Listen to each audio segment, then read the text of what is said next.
Hello, and welcome to another video in my series, A Brief History of Female Artists.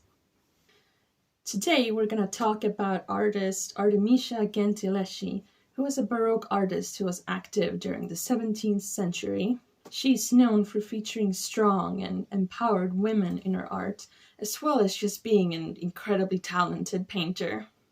Being the first woman ever to be accepted into the Accademia del Disegno, Academy of Design in Florence, she gave us a well-needed female perspective in her paintings in what was and still is a heavily male-dominated field. Her work, however, had been overshadowed by the tragic event of her sexual assault that took place when she was 19. And much about the conversation about Artemisia has been about the assault, the following trial, and her sexuality instead of her actually amazing work. I hope you do enjoy this video, but I do want to give a warning that there will be some mentions of sexual assault in this video, and if you are sensitive to those themes, maybe you should proceed with caution.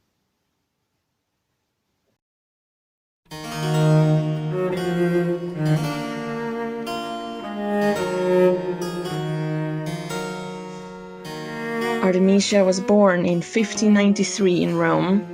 Her mother passed away when Artemisia was only a child, which meant that she and her brothers were raised by their father, Orazio Gentileschi.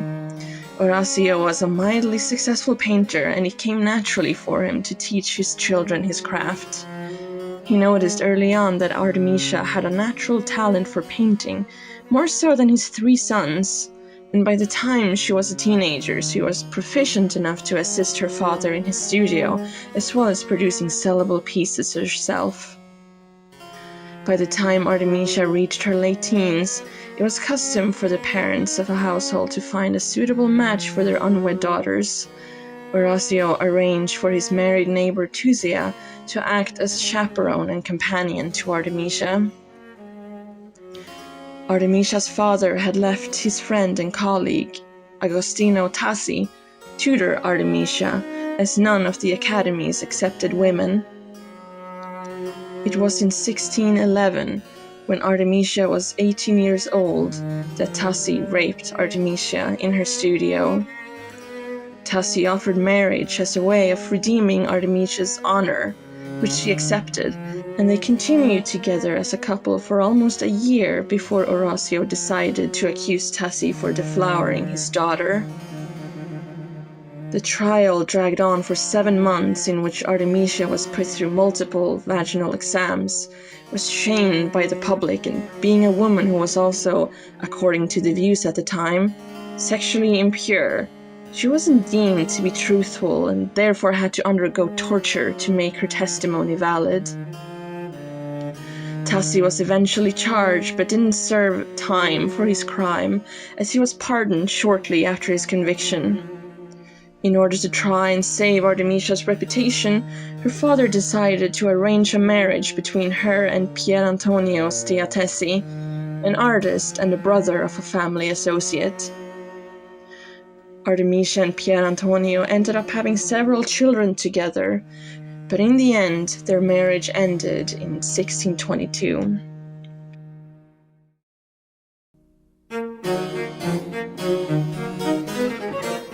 In 1612, Artemisia finished her painting Judith Slaying Holofernes.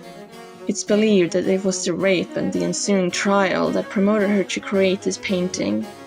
It was so masterfully done that it even granted her a place in the Accademia del Disegno, Academy of Design, in Florence. She was the first woman to ever be accepted into the Academy, and her career took off as she was now seen as a full-fledged artist by her peers. The painting depicts Judith, who is in the process of beheading tyrant Holofernes. He has just invaded Israel with his army, and the story also hints that he had attempted to sexually assault Judith. We can quickly see how this story relates to Artemisia's own life. She has painted Judith as emotionless as she saws off the head of the tyrant, representing the cold, harsh determination that comes from taking revenge on your oppressor. Judith in this painting defies social expectations of women at the time, something Artemisia was known for. The imagery in her paintings were often based on biblical stories and themes. This was a way for Artemisia to get the audience to quickly understand the themes in her paintings and relating to them. As we concluded with the painting of Judas slaying Holofernes, Artemisia liked to incorporate her own biography and point of view into her work, and many women could relate to the themes that Artemisia presented in her paintings.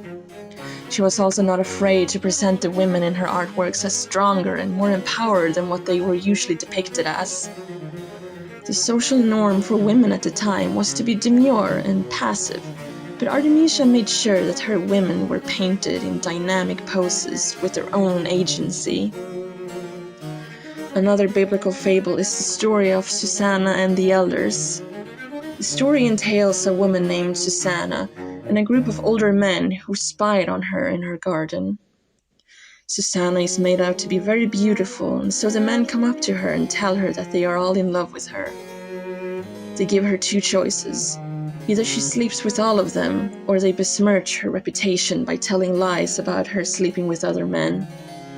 Most artists depicting this story chose to focus on the story through the older men's point of view, showing their lust for young Susanna.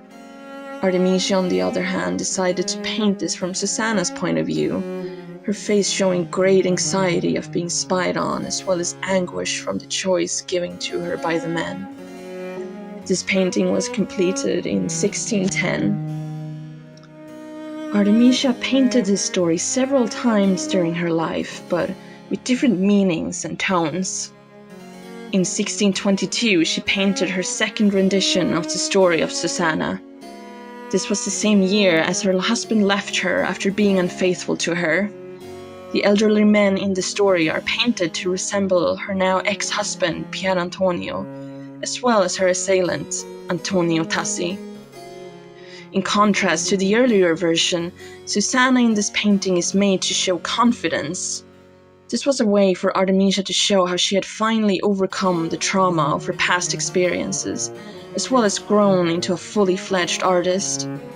In the end, she overtook the men in her life, achieving greater success than any of them. Her work took her all over Italy, and in the 1930s she even painted in the royal house in Greenwich, England. Artemisia died in 1653 in Naples. Her work, unfortunately, ended up being mostly discarded and forgotten in the centuries after her death. A lot of her work was wrongfully attributed to her father, and due to sexist biases in the world of art, much of her work went undocumented. In the times looking back at her work, Artemisia's art often ended up cast in the shadows in favor of discussing her sexuality. Art scholars often still interpret her work through strict gender roles, and when her character has been discussed or portrayed, she has been characterized as everything from a victim and a martyr to a tramp and a seductress. In an article from 1974, Eleanor Tuft writes, "Her private life was full of amorous affairs, and she, not surprisingly, a superb writer of love letters. Nevertheless, her first introduction to the wages of love and desire was a victim of rape. It's worth noting that there's no evidence of these love letters ever existing." In the early 1900s, Artemisia started to emerge more and more in articles and publications.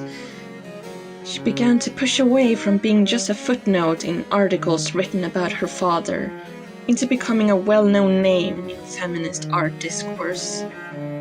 Today, Artemisia is someone who is known for her astounding work, her powerful female representation, and even though her rape played a huge part in her reputation, it never defined her as an artist.